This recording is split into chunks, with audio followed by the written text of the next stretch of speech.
안녕하세요. 비블리아의 이익상입니다. 안녕하세요. 이리누입니다. 네, 오늘 에웃 두 번째 시간 이야기가 되겠네요. 네, 두 번째. 김영성 목사님 오셔서 그 그러니까요. 에웃 이야기 그냥 한 시간에 쭉 끝날 거라고 생각했는데 네, 생각보다 네. 그 이야기가 길어지네요. 그러게요. 예, 그리고 우리가 또 이야기하면서 피드백한 결과 네. 말소리가 너무 느리다. 그래서 말소리를 조금 우리 좀 빨리 해야 되지 않을까. 우리 이거 의견 받아보는 거 어때요? 저희의 말 속도에 대해서 네. 청취자분들의 생각을 좋은 것 댓글로, 같은데요. 네. 댓글로 말 속도를 한번 해주시면 네.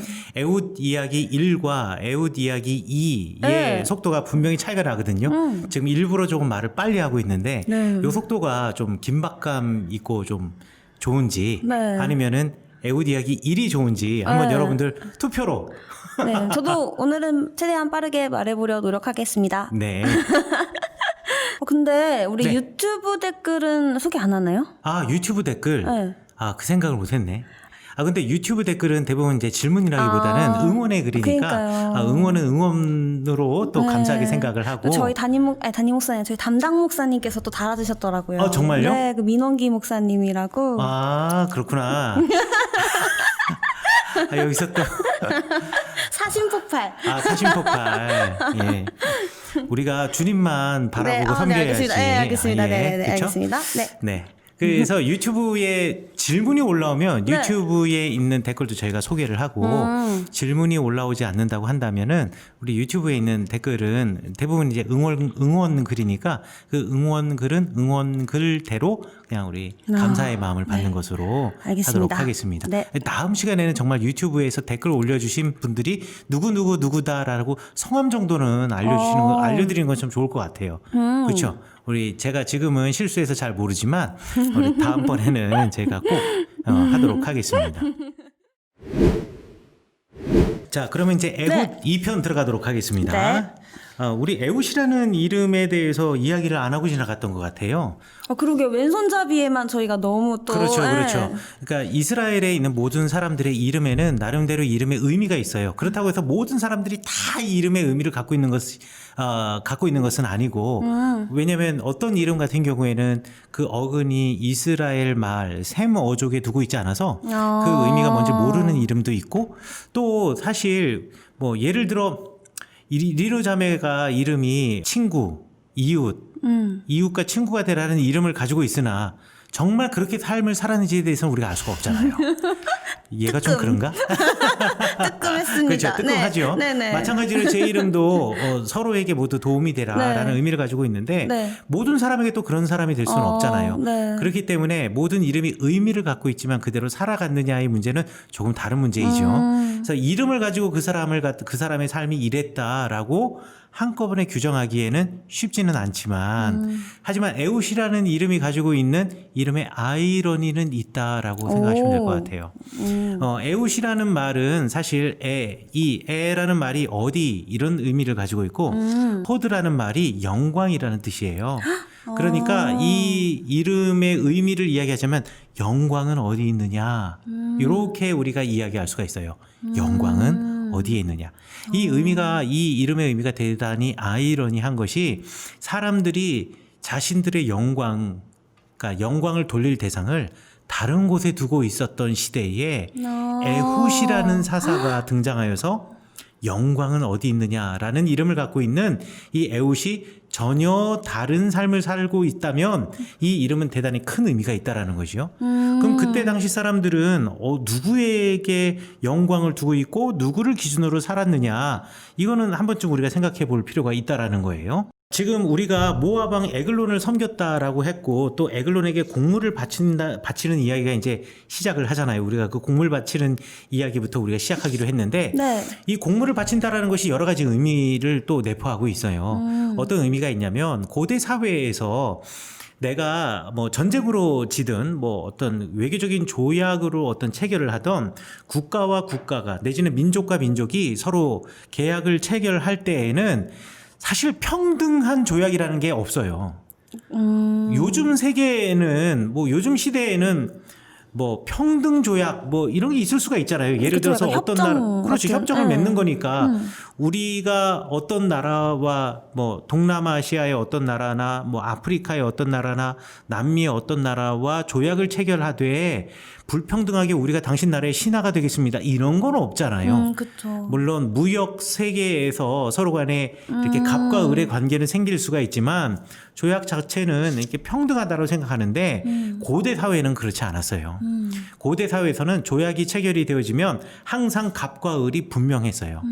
그래가지고 우리가 흔히들 고대 사회에서 조약을 이야기할 때 봉신조약이라는 표현을 많이 씁니다. 봉신조약? 봉신조약이라는 말은 무슨 뜻이냐면 신하와- 신하로서 주인된 나라를 섬긴다라는 거예요. 어. 지금 같은 경우에도 모아방 에글론에게 지금 18해 동안 압제를 당하고 있는 거잖아요.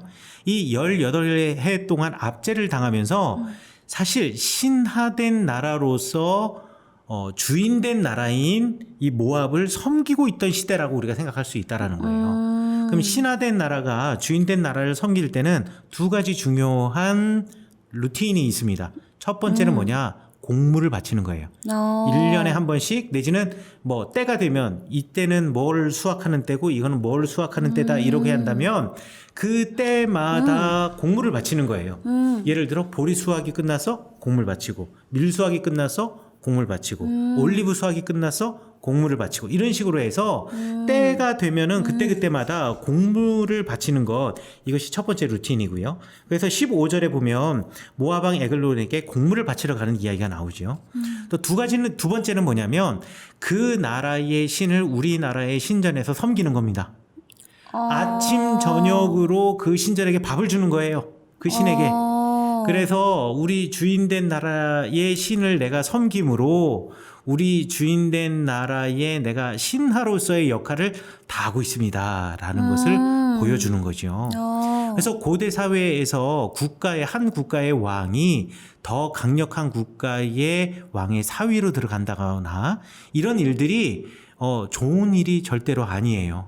그리고 어떤 나라와 조약을 체결한다라는 것은 특히나 불평등한 시대에서 강력한 나라와 내가 협정을 맺는다라는 것은 그 나라의 신을 섬기겠습니다라는 다짐이 함께 들어가 있는 거예요. 그래서 예언자들은 항상 그것을 경계했던 거죠.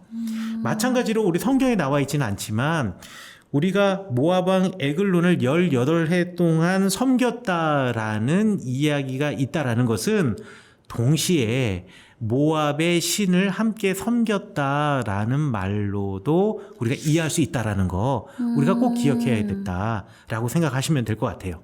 그때 이스라엘 백성들은 모든 영광은 다 모압의 신에게 있는 거죠. 모압의 신인 그모스에게. 아니 에글론이 조공을 정말 많이 받은 것 같은 게 성경이 굳이 에글론이 되게 살이 많이 찐 사람이었다고 표현하더라고요. 네. 근데 그게 곡물 다음 부분에 나온 거 보니까 정말 곡물을 엄청나게 받았던 그런 폭군 곡물을 아니었나. 많이 먹어가지고 이렇게 살이 뚱뚱해졌다. 올리브도 먹고 네. 보리도 먹고 굳이 성경이 이렇게 표현을 한 건 그게 아닐까. 야, 그 정말 좋은 한번 우리 야, 정말 아이디어가 살이 좋구나. 비둔한 자였대요. 원래 네. 예술하는 사람들이 이렇게 상상력이 풍부하구나. 괜한 말하지 않거든요. 네, 그렇죠. 네. 우리 여기 한번 그 성경 한번 볼게요. 네. 자, 이스라엘이 이제 모압왕 에글론에게 공물을 바칠 때 에웃의 길이가 한 규빗이 되는 나우의 날선 칼을 만들어서 그의 오른쪽 허벅지 속옷에 찼다라고 이야기를 하고 있어요. 아까 이 이야기 했죠? 네. 이 이야기 했는데, 자, 그 질문에 대해서, 그 질문에 똑같은 질문을 가지는 않지만, 네. 이거 한번 생각해 보시면 되겠어요. 고대 사회에서 사람들은 다 어떤 손을 썼다고요? 오른손. 그러면 칼집이 어디 있다고요? 왼쪽 허리춤. 네. 그러면은 당연히 칼집은 왼쪽 다리에 있어야 되겠죠. 네. 그런데 어디에 지금 하고 있다고요? 오른쪽 허벅지 옷 속에 차고.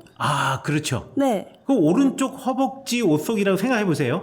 오른쪽 허벅지 옷속이면은 오른손잡이가 칼을 꺼내기가 쉽지 않겠죠. 네. 왼손잡이인 거죠. 그러니까 사람들이 이걸 갖다가 네. 왼손잡이 에웃이라고 번역을 해놓은 거예요.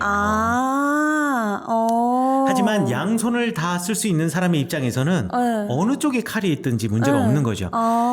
왼손, 이 오른쪽 허벅지 옷 속에다 칼을 찼다라는 것 자체가 네. 이제 왕 앞에 나갈 때는 일종의 뭐 검사할 거 아니겠습니까?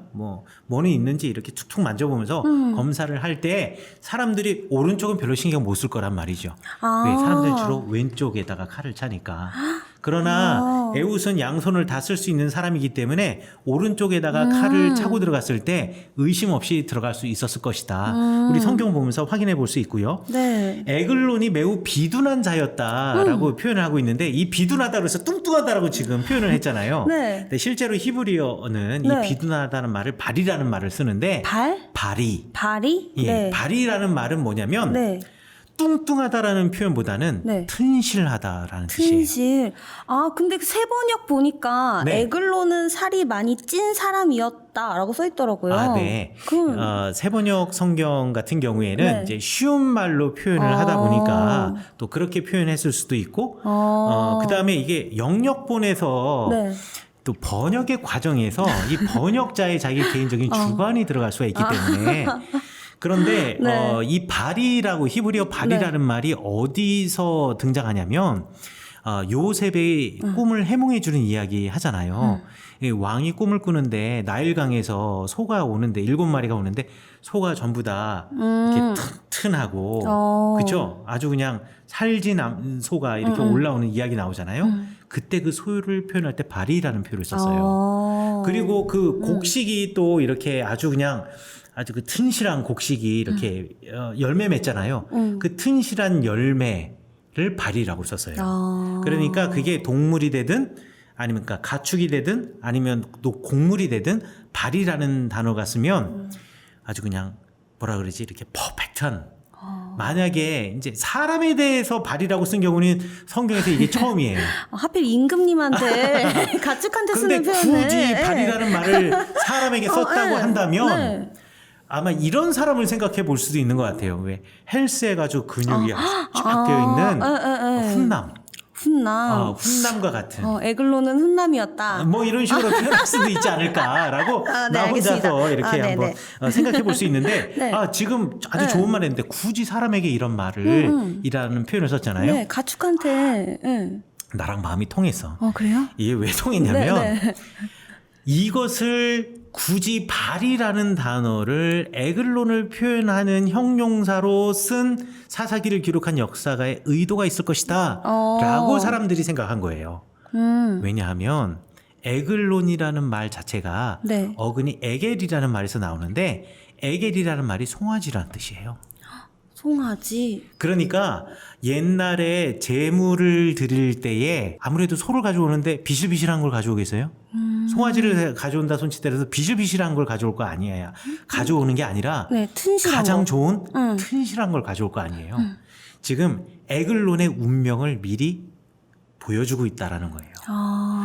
이 전까지는 우리가 모압 왕을 섬겼고 네. 모압의 신 그모스를 섬겼다면 이제 그 에글론을 죽여서 주님께 드림으로 우리가 그 신앙을 회복할 것이다라는 암시를 슬쩍 주고 있는 이야기. 그 표현으로 이 비둔한 자라고 우리 번역해 놓은 발이라는 히브리어를 여기다 썼던 것이 아닌가라고 이제 성경을 해석하는 사람들이 이야기를 하는 거죠. 아니 근데 네. 에훗이 그럼 어쨌든 칼장을 칼장? 칼장이 아니라 뭐라 그러죠 그거? 칼자루? 칼자루. 응. 에훗이 칼자루를 보통 일반인들이 차는 반대편에 차서 굳이 칼을 가지고 몰래 잠입을 했는데 그렇죠. 왜 그 자리에서 임금을 죽이지 않고 돌아갔다가 다시 돌아와서 시해를 한 걸까요? 왜 그러니까 굳이 두 번을 온 거죠? 아주 예리하네. 이런 질문을 하는 사람을 처음 봤네. 진짜 예리하네. 성경을 읽는 사람 중에 그런 아주 디테일한 거를 갖다가 봤다라는 것 자체가 정말 놀라운 거예요. 읽다 보니 그렇네요. 그렇지. 네. 이야 대단하네. 네. 저 뒤에 송 PD조차도 지금 와, 고개를 절레절레하면서 박수를 치고 있어. 이게 야, 목사님과 오래 있다 보니까 네. 그렇구나. 네. 역시 민원기 목사님 아까 아니 이익성 목사님과 나랑 네. 나랑 뭐 두 번째 봤는데. 네. 정말 그러게요. 근데 네. 정말 제대로 보신 거예요. 어. 아무도 그 질문을 하지 않아요. 그런데 그 이야기를 통해서 우리가 에훗이 어떤 사람이었던가, 어떤 신앙을 갖고 있었던가 지난 시간에 물어봤었잖아요. 네. 맞아요. 그거에 대한 답을 그거에 대한 네. 답을 여기서 실마리를 찾을 수 있다라고 저는 생각을 해요. 자, 왜 돌아갔나? 이거 성경을 연구하는 사람이 두 가지로 해석을 해요. 하나는 에훗이 에글론을 막상 만나러 간 거예요. 네. 공물을 가지고 간 거지. 칼도 차고 간 거예요. 그런데 성도 멋져. 사람들도 이게 지금도요. 요르단 쪽 사람들이 이스라엘 쪽 사람들보다 기골이 장대합니다. 그러니까 원래 그쪽 체구가 크군요. 체구가 커요. 체구가 커요. 아주 기골이 장대하고 체구가 커요. 딱 보니까 사람들도 되게 괜찮아. 아주 그냥 기골이 장대. 근육질의 몸매를 가지고 있어. 게다가 왕도 발휘해. 그렇죠? 괜히 덤벼들었다가는 이거 죽을 것 같거든. 그러니까 겁이 덜컥 난 거죠. 그래서 진짜 장대한 꿈을 꾸고 영광이 어디 있느냐? 너희들은 그 금오스 신에게 있다고 말했을지라도 나는 아니야. 나는 오로지 그 영광이 하나님께 있다라고 생각해. 라고 칼을 차고 막상 갔는데 네. 겁이 덜컥 나니까 그냥 돌아온 거예요. 그냥 돌아오다가 길갈에 딱 멈춘 거예요. 혹시 길갈에서 무슨 일이 성경에 있었는지 아시나요? 성경에서요? 네. 기억이 나시나요? 우리가 지난번에 그 댓글 소개했던 것처럼 여호수아를 점프해가지고 네. 길갈의 이야기를 모르는 걸 수도 있어. 이스라엘 사람들이 네. 생각났어요? 길갈 근처에 돌 우상들이 있대요. 19절. 이거 말고 또 있어요? 뭔가 있어요? 돌 우상들이 우상을 본 거죠. 그리고 맞아. 본래의 목적을 깨달은 거죠. 나 이렇게 돌아가면 안 돼. 이래서 다시 왕에게로. 이건 우상 섬기는 것들 하면서. 아니. 대단해. 정말 좋아. 일단은 센스는 좋았어요. 네. 그리고 네. 정말 그 실마리는 일단 잘 잡았어요. 네. 실마리는 잘 잡았는데 조금 다르게 한번 제가 생각해 보기에 조금 다르게 풀어줄게요.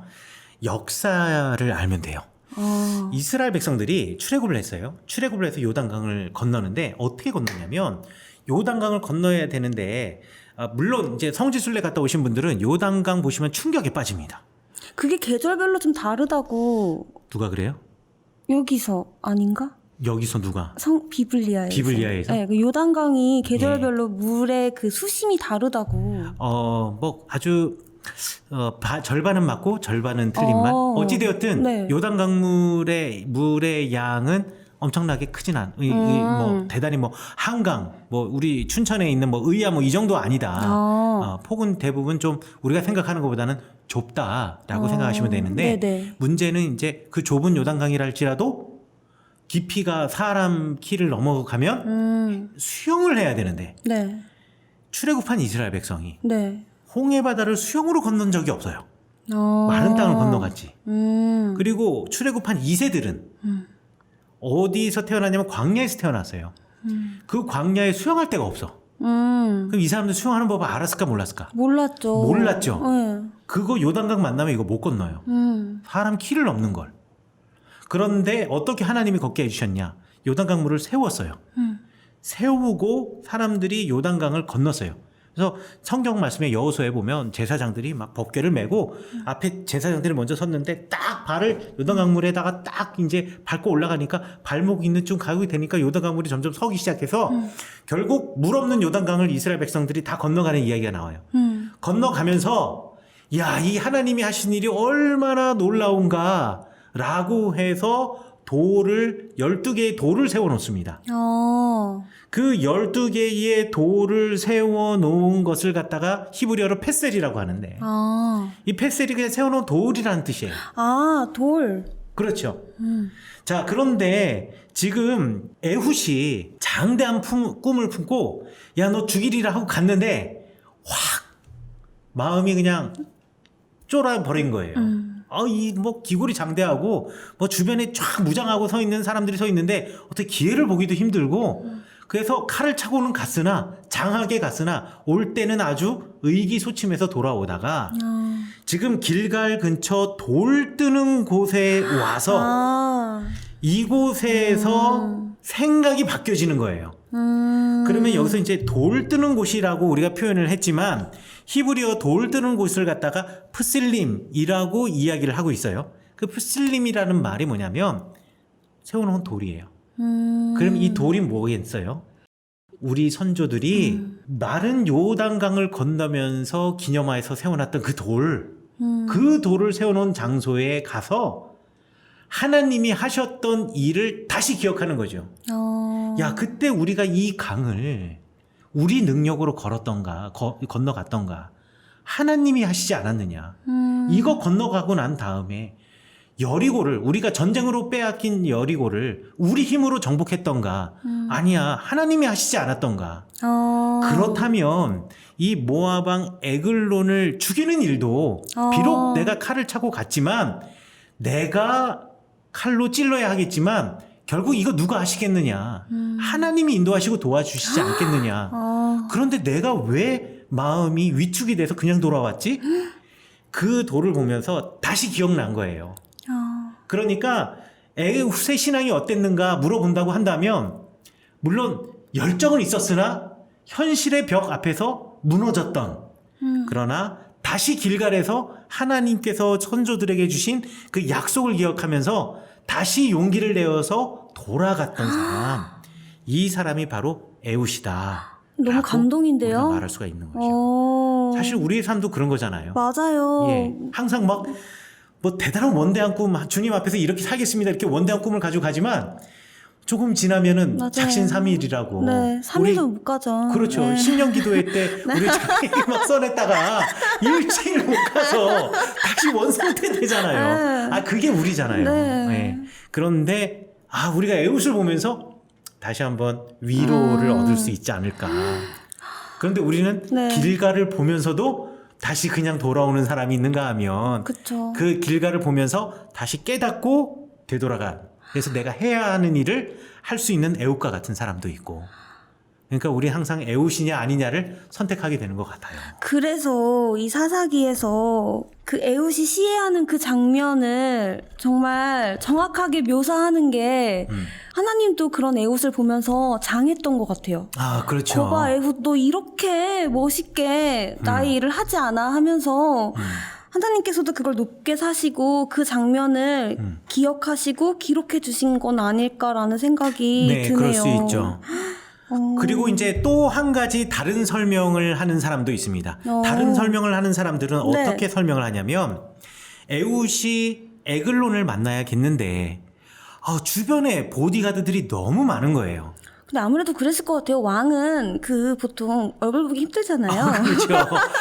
저기 멀리 저 있고 멀리 안전을 있거나. 위해서 이제 가까이 가지 못하고 뭐 과거에 어땠을지 모르겠지만 이제 우리가 알고 있는 영화에서 보면 네. 그러니까 뭔가 독대를 해야겠는데 네. 독대할 구실이 있어야 되는 거지.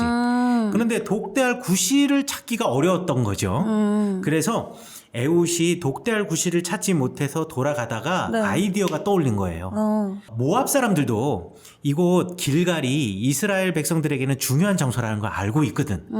그리고 그곳에 있는 그 길갈에 분명히 여호와 하나님께 예배를 드리던 뭐 제단이 있거나 내지는 적어도 거기에 돌들이 서 있으니까 그 돌들을 기념하여 사람들이 모여서 뭔가를 하던 것이 있었을 텐데 그렇다면 모압 사람들도 그 정도는 알고 있었을 거라는 거예요.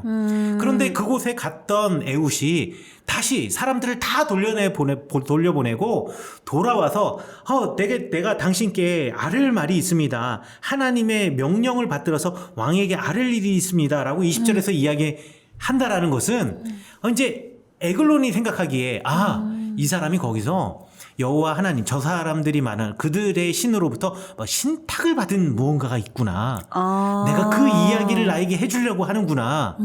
이 이야기 내가 듣고 싶어야지. 이게 호감이 가고 뭔가 이렇게 독대할 구실을 만들기 위해서 에훗이 일부러 돌아왔다가 사람들을 다 돌려보내고 자기만 이렇게 갔던 것이 아닌가라고 설명하는 사람도 있어요. 약간 초면보다는 구면한테 약간 신뢰가 생기기도 하잖아요. 그렇죠. 뭐 그런 그런 것도 전략이었을까요? 뭐 그럴 수도 있는 것 같아요. 뭐 알고 리키 그리고 사람이니까. 뭐 전혀 모르는 사람은 아니었겠지만 그래도 뭔가 저 사람이 왜 갔다가 돌아올 정도면은 뭔가 있지 않나 이런 호기심 이런 것들을 불러일으키기 위해서 그런 일을 한 것은 아니었을까. 그래서 그 주변에 서 있는 그 선자들이라는 표현 쓰고 있잖아요. 보디가드들. 네. 그 왕 주변에 선자들을 갖다 다 물러가게 하고 이제 다락방에 홀로 이제 자기 홀로 머무는 그 다락방에서 에훗과 독대를 하게 된 것이 아니냐라고 사람들이 이야기를 하는 거죠.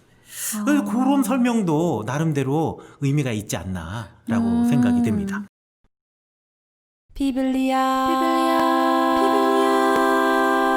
들리는 말씀 울리는 마음 Welcome to the 비블리아 열리는 성서 알리는 방송 Radio 비블리아 Radio 비블리아.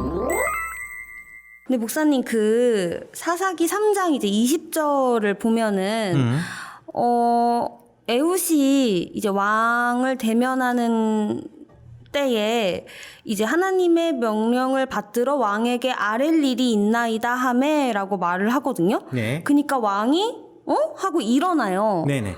그 아랠 일이 있는 게 그게 뭘까요? 네. 네. 목사님 그렇죠. 반응이 더 재밌어요. 네, 좋아요. 네. 일단은 네. 우리가 그 바로 전의 이야기를 한번 잠깐 다시 네, 돌아갈게요. 네, 네. 아까 이제 왕에게 말할 구실을 찾기 위해서 길갈까지 갔다가 다시 거기서 하나님의 어떤 신탁 이런 것을 들고 네. 가가지고 이제 하나님의 말을 전하고자 합니다라고 이야기를 했잖아요. 여기 보면 네. 하나님의 명령이라는 말이 있고 또 뭐라고 되어 있냐면 왕에게 아랠 일이 있나이다 라고 이야기를 해요. 그 다음에 19절에 보면 우리가 얘기 안 했지만 은밀한 일을 왕에게 네. 아뢰려고 하나이다 라고 이야기하는데 네. 은밀한 일이라는 말이 히브리어로 드바르 세테르 다바르라는 말과 세테르라는 말이 서로 합쳐진 거예요. 세테르는 비밀 이런 뜻이고요. 그 다음에 다바르라는 말은 일이라는 번역도 되지만 사실 말이라는 번역도 돼요. 그러니까 은밀한 말, 내가 은밀한 일이 아니라 내가 은밀한 말, 다른 사람은 들으면 안 되는 하나님의 말을 들려줄게요 라는 말이라고 번역할 수도 있고요. 하나님의 명령을 받들어서 왕에게 아랠 일이 있습니다. 하나님의 명령을 받들어서 왕에게 아랠 일도 마찬가지로 히브리어로 다바르예요. 말이 있습니다. 그러니까 어떤 일이냐라는 질문을 하셨는데 사실은 일이 아니라 하나님의 말이라고 번역하면 훨씬 더 쉽게 이해할 수 있고 그 하나님의 말이 무엇인지는 성경에 나와 있지 않지만 구실이라는 거죠. 만나고 독대하려고 하는 구실. 약간 함정 같은 거네요. 함정이죠. 어찌 보면 함정이죠. 근데 이것도 진짜 웃긴 게 임금은 사실 이 에글론은 이방신을 섬기는 사람인데 네. 그러니까 예를 들어서 뭐 다른 종교의 사람인 건데 그렇죠. 에훗이 하나님의 말씀을 하나님의 일을 말해주겠다라고 갔을 때 궁금해한 것도 저는 재밌더라고요. 그거는 네. 아주 쉬워요. 네. 이스라엘 민족과는 달리 네. 이방의 민족들은 다신의 사회였어요. 이스라엘 민족도 사실 솔직하게 말하건대 네. 여호와 하나님만이 우리의 신입니다. 우리의 하나님이십니다라고 고백했지만 그들과 함께 살면서 다신론적인 사회 속에서 살았어요. 그리고 그들도 그렇게 바뀌어져 가고 있었어요. 그리고 그렇게 살았고 그게 정말 신앙의 역사에 있어서 아이러니이면서 아픈 부분이기도 해요.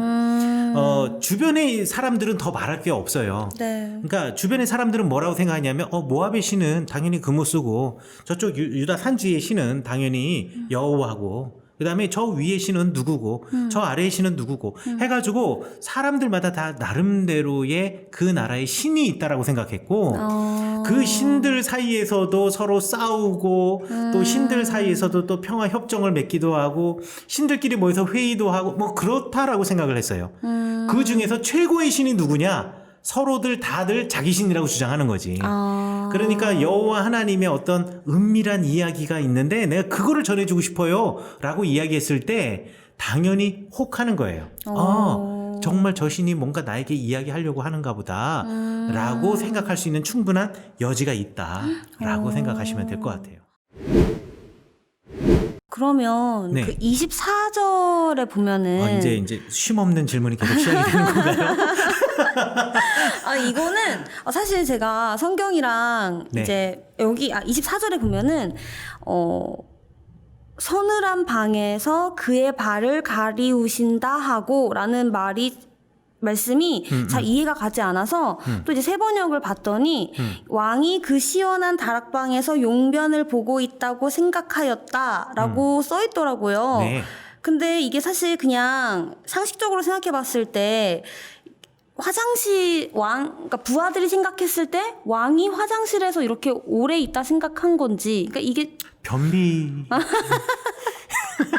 이거 뭔가 조금 이상해요. 이게 갑자기 맥락이 이게 잘 일단 뚝 끊기는 느낌이 들어요. 네, 예. 그래서 그게 혹시 에훗이 나간 후에 왕의 신하들에 들어와서 다락문들이 잠겼음을 보고 이르되 왕이 분명히 서늘한 방에서 그의 발을 가리우신다 하고 이게 뭐 어떻게 해석하는 게 좋을까요? 이렇게 해석하면 될 것 네. 같아요. 에훗이 이제 네. 왕과 독대를 하잖아요. 다락방에서. 그러다가 이제 자기 다리춤에 있는 숨겨져 있는 칼을 뽑아가지고 이제 에훗을 찔러요. 네. 에훗을 찌르는데 이거 한 가지 빼먹었으니까 이것도 이제 여담처럼 이야기하자면 네. 이 에훗이 들고 있는 칼의 길이가 얼마가 되느냐. 오. 근데 이게 등까지 나갔잖아요. 그렇죠. 그러면은 그런데 또 생각해 보면 허벅지에 숨길 정도라고 한다면 칼의 길이가 그렇게 길지는 않을 거 아니에요. 네. 그러면 등까지 나갔으면 그러면 에글론이 대단히 날씬한 사람일 수도 있는 거 에글론 아니에요. 튼실했습니다. 튼실했으면 그 짧은 칼, 네. 허벅지에 숨길 만한 칼이 어떻게 막 찔렀는데 막 손이 안으로 쑥 그건 너무 네, 안 돼요, 그거는. 그래서 네. 뭐가 안 되긴 그건 안 돼. 상상한 게 좀 그렇잖아요. 아름답지 않아요. 네. 아름답지 않아요. 네. 어찌되었든 뭐 주님 하시는 네. 일이니까 네, 네, 네, 네. 그 끝이 등 뒤까지 딱 나오는 이 사건 뒤에 네. 이제 에훗이 몰래 빠져나가잖아요. 몰래 빠져나가고 난 다음에 한참이 돼도 왕이 안 나오는 것이 이게 또 인기척도 없는 것이 이게 너무 신기해서 신기하다라는 보다는 이게 좀 의심스러워서 이제 사람들이 생각하기를 발을 가리운 게 아닌가. 근데 거기 세번역 성경에 나와 있는 그 설명이 그리 나쁜 설명은 아니고 대부분 또 그렇게 많이 설명을 해요. 하지만 발을 가린다라는 의미를 두 가지로 우리가 주로 이야기를 합니다. 하나는 용변을 보다라는 의미도 있어요. 용변을 보다라는 의미를 지금 세번역 성경에서는 채택을 한 것이고 또 하나의 의미는 뭐냐면 쉰다라는 의미도 있습니다. 쉰다. 낮잠 같은 걸 자면서 쉬는 거예요. 고대 사회에서는 낮잠들 많이 잤거든요. 낮잠이 너무 더우니까 네. 낮에 보통 2시에서 4시 사이는 정말 뜨거워요. 그래서 지금도 왜 스페인 같은 경우에 낮잠 자는 시간이 있다 그러잖아요. 그 이름은 네. 제가 스페인이시 제가 잘 몰라서 까먹긴 했지만 낮잠 자는 시간이 있다 그러잖아요. 이스라엘에서도요. 네. 동네에서 낮잠 자는 시간이 있어요. 제가 살던 이스라엘 예루살렘 동네에 거기 이제 할머니 할아버지들이 많은데 우리들 아이들이 학교 끝나고 돌아오면은 1시 반쯤 돌아와요. 1시 반에 아이들이 돌아오면 그때 뭐 하겠어. 그래서 동네에서 나와가지고 이제 화단 정리도 하고 뭐 애들이랑 같이 뭐 이렇게 공도 던지고 하면서 이렇게 노는데 저희 앞집 옆집 앞에 옆에 살고 있는 할머니가 이야기를 이제 오후 한 5시쯤 6시쯤 됐을 거예요. 바깥에서 만나는데 이야기하더라고요. 이야기하면서 원래 2시부터 4시 사이는 낮잠을 자는 시간이기 때문에 아이들이 바깥에서 떠들면은 안 된다고 이야기를 하는 거예요.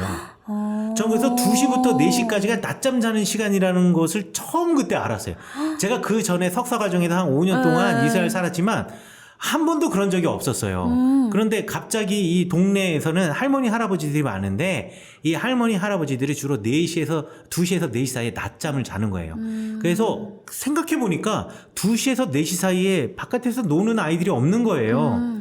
그러니까 다들 집에서 아이들도 학교 갔다 와서 낮잠을 자거나 아니면 놀더라도 집 안에서 노는 거죠.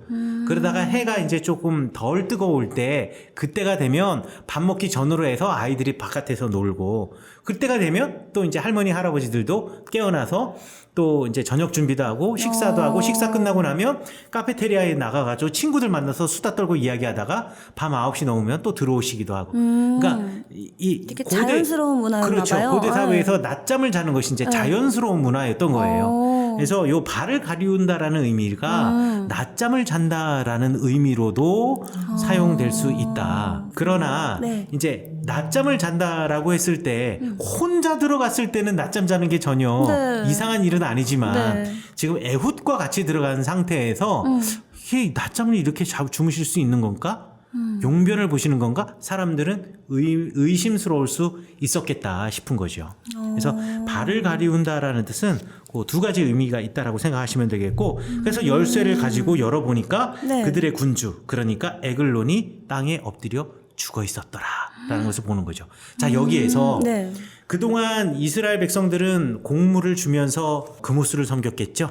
여호와 하나님도 섬겼겠지만 이제는 그런데 그 모압 왕 에글론, 송아지라는 어근을 가지고 있는 그 에글론을 죽였다라는 의미가 다른 의미로 따졌을 때는 하나님께 이 사람을 죽임으로 네. 이제는 주님께 제사를 드리겠습니다. 아. 라는 의지적인 표현일 수도 있다라고 사람들이 이 구절을 갖다가 이야기를 해요. 송아지를 잡아서 하나님께 제사 드리듯 이 에글론을 죽임으로, 튼실한 에글론을, 비둔한 에글론을 죽임으로 이제 더 이상 그모스가 아닙니다. 우리 하나님만 섬기겠습니다. 라는 숨은 의미가 이 안에 들어있지 않는가라고 사람들이 이야기를 합니다. 그리고 피 흘림으로 이전까지의 그런 여호와 앞에 악을 행했던 모습들이 깨끗해지고 이제는 하나님의 백성으로 선 모습이라고 이해해도 될까요? 그렇게 이해할 수도 있을 것 같아요. 예, 뭐 굳이 또 제사에 관한 영역으로 들어가면 좀 더 네. 복잡해질 수는 있겠지만 어찌되었든 이게 의지적인 표현이라는 입장에서는 뭐 리누 자매가 생각하는 거와도 크게 벗어나지 않는다라고 생각할 수가 있겠네요. 그러면 저 하나 확인하고 싶은 게 또 있는데 예. 질문의 여왕. 이게 뭔가 별명을 붙여줘야 될 것 같아. 뭐 은깔 김영석 뭐 이런 것처럼 이 뭐 질문의 여왕 이거 괜찮나? 댓글로 한번 받아볼까요? 예, 그것도 별명 지어주세요. 네. 네. 네, 질문의 여왕. 네. 아까 전에 19절에서 네. 길갈 근처 돌 뜨는 곳에서 에훗이 다시 길을 돌이키는 것을 두 가지 버전으로 네네. 목사님께서 해석해 주셨잖아요. 네네. 근데 저는 왠지 첫 번째에 조금 더 맞는 심증적으로 동의가 된다. 동의가 되는 이유가 28절에 보면요. 그들에게 이르되 나를 따르라 여호와께서 너희의 원수들인 모압을 너희의 손에 넘겨주셨느니라 하매 무리가 에훗을 따라 내려가 모압 맞은편 요단강 나루를 장악하여 한 사람도 건너지 못하게 하였고를 보니까 그 요단 강나루에서 주님이 모압 사람들을 건너지 못하게 하신 그 모습이 그 여호수아가 그 요단강에서 주님이 보여주셨던 그 기적 있잖아요. 네네. 그거가 뭔가 재현된 모습인 것 같더라고요. 예. 그러니까 진짜 네, 그래서 진짜 성경을 기가 막히게 잘 보고 있는 거예요. 이게 지금 사사기를 기록한 역사가가 말하고 싶은 게 네. 자, 보세요. 하나님께서 네. 못 건널 것 같은 요단강을 건너게 해주셨어요. 여호수아와 이스라엘 백성에게는. 그런데 이제 하나님께서 모압 사람들, 그러니까 이 에훗을 쫓아가서 에브라임 산지까지 쫓아가서 이들을 죽이리라라고 보복을 다짐했던 에글론의 부하들은 건너갔던 그 요단강을 다시 건너오지 못하게 된 거예요. 네. 하나님이 누구는 건너게 해주시고 누구는 건너지 못하게 하시고 이게 하나님의 일하시는 방식이고요. 이게 사사기를 기록한 역사가가 정말 문학적으로 그리고 정말 아이러니하게 그리고 정말 하고 싶은 말을 이런 식으로 표현을 하면서 사람들에게 임팩트를 주고 있는 거라고 생각하시면 될 것 같아요. 아니 심지어 29절에 보면은 네. 모압사락 약 10,000명이 죽었고 한 사람도 도망하지 못하였다라고 완전 정확하게 써주고 있어요. 네네. 그래서 이 모습이 정말 하나님 네 하나님의 일은 정말 명확하고 분명하신 것 같다라는 생각이 들더라고요. 네. 네. 정말 이 사사기를 기록한 역사가를 보면 이 역사가가 이 역사의 이야기를 쓸 때 그냥 허투루 쓴 것이 아니라 한 문장 한 표현을 쓸 때마다 뭔가 그 안에 담아놓은 네. 과거의 역사 이야기와의 오버랩 그리고 오버랩 되는 그 가운데에서 주고자 하는 메시지 하나님의 일하심 그리고 하나님이 지금 역사하심이 너무나 분명하지 않았던가 우리 이르노 자매가 성경을 이제 너무 잘 보고 있다. 아니 이제가 아니라 원래부터 이렇게 잘 보고 있었던 게 아닌가. 정말 놀랍습니다. 그럼 그런 의미에서 이제 마지막 질문을 드리면 네. 끊이지 않는 질문. 네네네. 네, 목사님께서 5초 전에 이제 하나님께서는 허투루 말씀하시지 않으신다라고 네. 말씀하셨는데 네. 제가 하나 사사기를 보면서 네. 조금 약간 이제 놀랬다기보다 조금 의아한 게 네. 이제 하나님이 계속 저희가 사사기 처음에 말했던 것처럼 사사기에 제일 자주 나오는 말이 네. 여호와의 목전에서 이스라엘이 악을 행하는 그런 어구거든요. 네. 근데 그런 악을 행했을 때 이스라엘을 벌할 때 네. 주님이 자꾸 쓰시는 방법이 네. 이민족을 활용하는 방법이더라고요. 그러니까 예를 들어서 출애굽기처럼 뭐 어떤 재앙, 뭐 개구리로 하거나 뭐 이런 그런 재앙이 아니라 자꾸 이민족을 활용하셔가지고 이렇게 정복당하게 하고 억압당하게 하고 압제당하게 하고 풀려나게 하고 시해하고 뭐 이런 방법들을 계속 활용하시는데 다른 방법으로 혼내실 수는 없었을까요? 꼭 이민족이랑만 네. 저는 조금 시각을 바꾸면은 네. 대답이 될 거라고 생각해요. 하나님께서 이민족을 통해서 이스라엘 백성들을 벌하셨다. 네. 라고도 생각할 수 있지만 네. 사실 이스라엘 백성들이 이민족을 선택한 거예요. 자신들의 삶에서 만족을 하지 못했고 하나님과 더불어 사는 삶에 대해서 만족하지 못했던 이스라엘 백성들이 다른 이방 민족을 선택한 거잖아요. 온니엘의 시대에도 이방인들을 선택하고 그와 결혼한 것이고 에우스의 시대에도 마찬가지로 그들을 섬기게 된 거 아니에요. 그러니 사실 이것은 하나님이 이런 방법으로 벌하셨다라는 표현보다는 이스라엘 백성들이 스스로 자처한 바다라고 저는 생각을 해요. 그런 의미에서 저는 순환구조라는 말이 저 별로 마음에 안 든다라는 거예요. 순환구조는 정확하게 말하고 있죠. 이스라엘 백성들이 하나님을 떠났어. 하나님이 이들에게 이방 민족을 통해서 벌하셔. 그리고 벌하심 가운데서 하나님의 뜻을 알게 돼. 하나님을 찾게 돼. 그 부르짖어. 부르짖으니까 하나님께서 구원자를 보내주셔. 그리고 구원자를 통해서 자유케 하셔. 그리고 또 살다가 또 하나님을 잊어. 그러니까 하나님이 벌을 주셔. 이게 순환구조잖아요. 근데 하나님이 벌을 주는 게 아니라는 거죠. 이거 우리가 선택한 거라는 거예요. 자기들이 선택해놓고 왜 그걸 하나님의 벌이라고 이야기하냐고. 본인들이 그 운명을 그 인생을 선택해놓고서. 그러니까 저는 그걸 벌이라고 생각하는 거에서 좀 생각을 바꿔야 되지 않을까. 하나님은 그렇게 벌하시는 것을 즐거워하시는 분이 아니다. 하나님은 우리가 고통받는 모습 속에서 행복을 찾으시는 그런 새디스트 아니시다.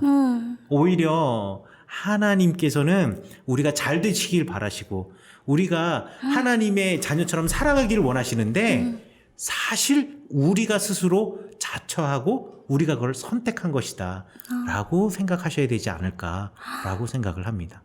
그게 사사기를 기록한 역사가의 마음이라고 저는 생각을 해요. 저희 아까 작심삼일 얘기했잖아요. 네. 그런 것처럼 이스라엘 민족도 그래 이제는 주님이 그렇게 일하셨으니까 달라질 거야 라고 다짐해도 작심삼일. 다시 이민족한테 눈이 돌아가고 다시 그렇죠. 이방인한테 눈이 돌아가고 맞아요. 그랬었나 봐요. 예, 맞아요. 바로 그걸 보여주는 거예요. 그러니까 자꾸 하나님을 벌하시는 분이라고 무섭게 생각하지 마세요. 네. 자꾸 제일 쉬운 거는 말이죠. 네. 문제 원인을 다른 사람에게 찾는 거예요. 내가 이런 일이 생겼어. 우리 신앙생활 하다 보면 이런 일이 생기거든요. 왜 하나님을 나를 이렇게 만드시지? 하나님이 왜 나에게 이런 벌을 주시지? 이렇게 생각하시는 분들이 있거든요. 저는 그렇게 생각하지 않아요. 사실 그거는 우리가 자처한 거예요. 하나님이 그렇게 우리에게 벌 주시는 것을 기뻐하시는 분은 아니다. 라고 우리 생각하면 되지 않을까 싶습니다. 예배 드렸네요, 오늘. 진짜 갑자기 뭔가 마음에 찔림이 막 오면서. 예. 조금 네. 찔림이 있었다면 성공한 것 같아요. 맞아요. 제가 늘 그렇게 선택해놓고 주님 왜 그러셨어요? 이런 태도였던 제 모습을 보는 것 같아서 네. 네, 너무 좋습니다. 오늘은 여기까지 할까요? 좋습니다. 예, 우리 네. 다음 시간에 네. 삼갈과 드보라의 네. 이야기 우리 함께 가도록 하겠습니다. 근데 질문이 아니 아니라 미래의 질문을 미리 한 미래의 건데 질문에 미래의 질문. 삼갈 한 절 있잖아요. 네. 네. 거기에서도 뭔가 엄청난 할 말이 있냐고요? 네. 보자고요. 네, 기대가 됩니다. 네. 우리 그러면 다음 시간에 뵙겠습니다. 감사합니다. 감사합니다.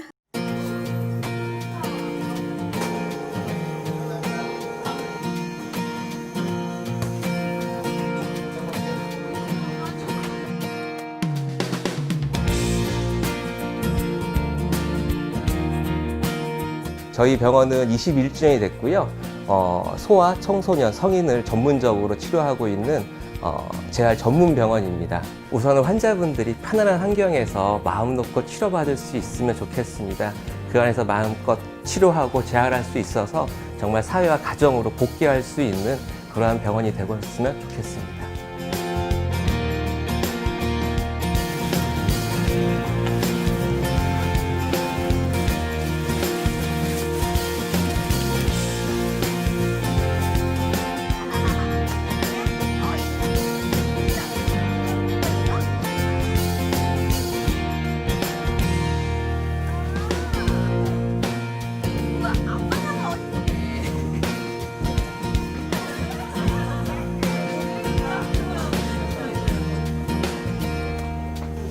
저희 아이는 이제 강직이 되게 심한 아이여가지고 이렇게 딱딱한 바닥에서 누워있는 것보다는 아무래도 이런 쿠션 같은데 누워있으면 그런 부분이 좀 줄어드는 부분도 있고 편해 하더라고요. 확실히 이제 그런 자극 같은 것도 톡 안기는 느낌이 있어서 그런 건지.